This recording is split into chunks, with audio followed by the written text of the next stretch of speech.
Jauna darba nedēļa, un kā ierasts pirmdienas vakarā, klāt ir arī jaunais lidojuma plāns.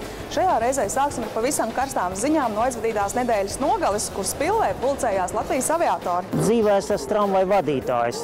Ikdienā braucu ar tramvaju pa Rīgas ielām, bet sirdī esmu aviators. Ļoti patīk ar mazām lidmašīnītēm.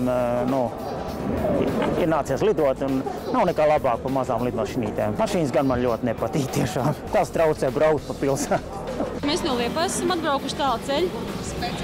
Jā, es saku, vecajam tētim ļoti patīk lidmašīnas un visu tā padarīšana, tāpēc mēs tā izdomājam, ka brauksim šo pasākumu. Es esmu aviatārs, man tētis ir aviatārs. Es esmu aviācijas mobilo sakaru inženieris, es strādāju Latvijas gaisa satiksmē. Jā, un es, protams, strādāju, lai mūsu aviācija Latvijā būs labāk. Jā. Un, tas ir, protams, Latvijā tas ir ļoti izteriskais tāds pasākums.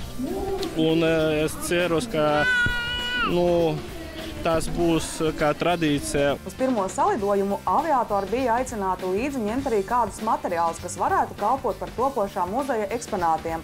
Šo aicinājumu daudzi bija ņēmuši vērā, un sestdien Spilvē bija iespēja redzēt gan to, kā desmitiem gadu atpakaļ izskatījās lidosta, gan arī novērtēt ceļojošo kausu, ko savulaik par uzvaru sacensībās saņēma planieristi.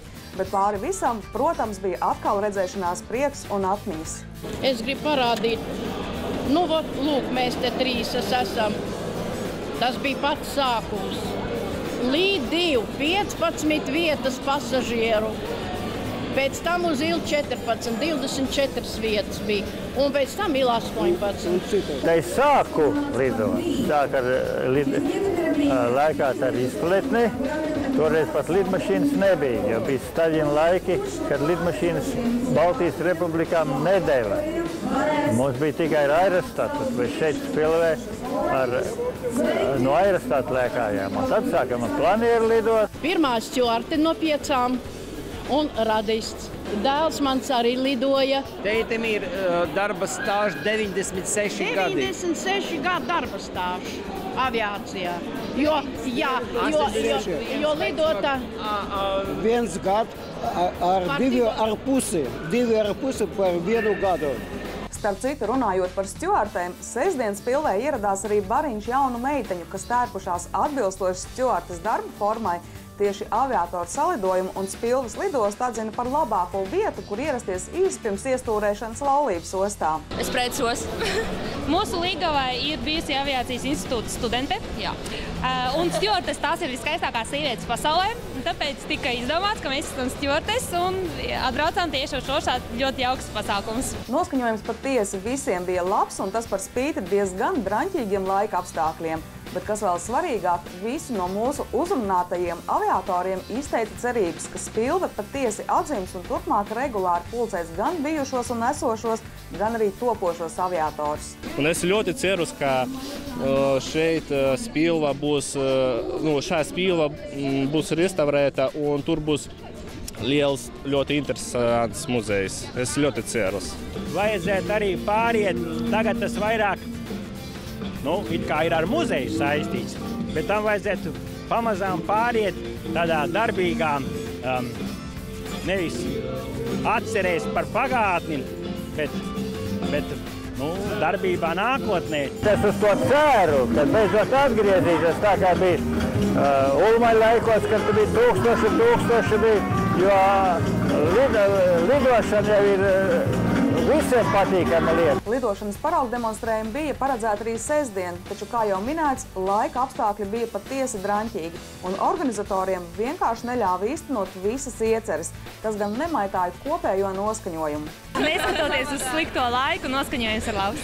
Visiem aviatoriem jāsaprot to, ka mēs esam atkarīgi no laika apstākļiem. Ja? Un šodien tas pierādās.